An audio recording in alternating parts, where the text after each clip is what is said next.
and welcome back everybody to our channel.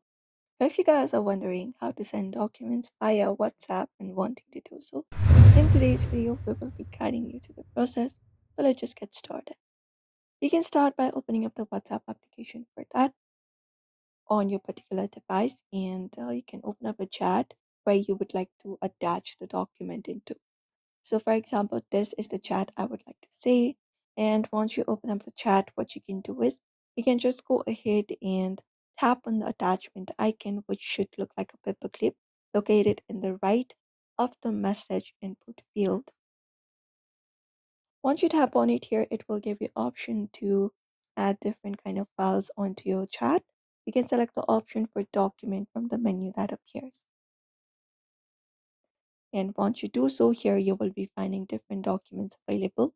You can browse your documents from your device, or you can select the document that you would like to send. After that is done, once you do so, you can just go ahead and tap on the paperclip icon in the bottom right corner and tap on it. And once you do so, the document will be sent to your WhatsApp chat where you wanted to send it. And ensure that your WhatsApp is updated to the latest version to access the document sharing feature. And the maximum document size you can send is up to 2 gigabyte.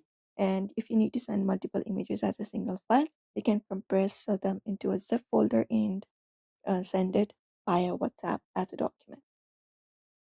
So that is it, everybody. If you want to send documents via WhatsApp, you can follow up this process. So do not forget to give this video a like and also subscribe for more tips and tutorials.